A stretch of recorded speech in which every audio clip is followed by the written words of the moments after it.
ada kalanya, tujuan yang indah memang harus dibayar dengan perjalanan yang sedikit menyebalkan, dan itu yang kurasakan ketika menuju The Nose of Borneo.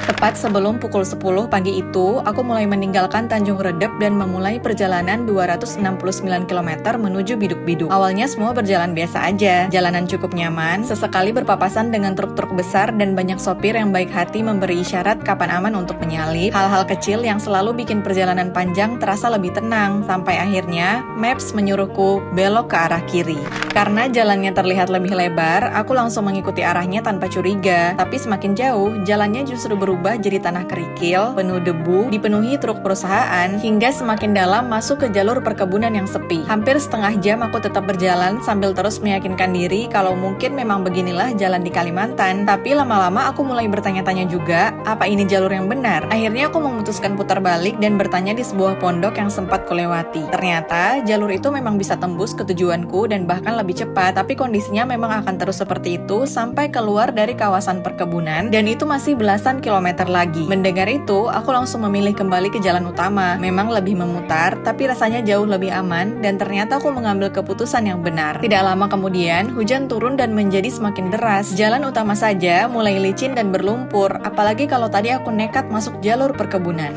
Belum selesai sampai situ, menjelang sore aku berhenti di sebuah masjid di Biatan karena sudah sangat lapar. Tapi bukannya langsung makan, aku malah nggak sengaja menarik tutup water bladder sampai seluruh air di dalam box tumpah dan membasahi hampir semua barang bawaanku. Rasanya pengen ketawa, tapi juga kesal, kayak ada-ada aja yang terjadi di perjalanan kali ini. Hampir 8 jam sejak meninggalkan Tanjung Redep, akhirnya aku tiba di Tembudan saat hari mulai gelap. Aku nggak punya banyak dokumentasi lagi, tapi malam itu aku menginap di rumah Kak Diana, teman dari temanku yang bahkan baru dikenalkan hari itu juga. Lagi-lagi aku diingatkan kalau perjalanan ini selalu dipenuhi orang-orang baik yang datang di waktu yang tepat. Perjalanan hari kedua tinggal 80 km lagi. Tidak sampai sejam, aku sudah memasuki Biduk-Biduk disambut suasana yang langsung berbeda. Desa-desa yang rapi, laut berwarna hijau toska, dan deretan pohon kelapa yang menjulang tinggi di sepanjang jalan. Lalu, setelah bertemu seorang kawan di sana, aku terus melanjutkan perjalanan hingga akhirnya benar-benar tiba di tujuan paling utama untuk perjalananku kali ini, Teluk Sumbang, Biduk-Biduk, The Nose of Borneo.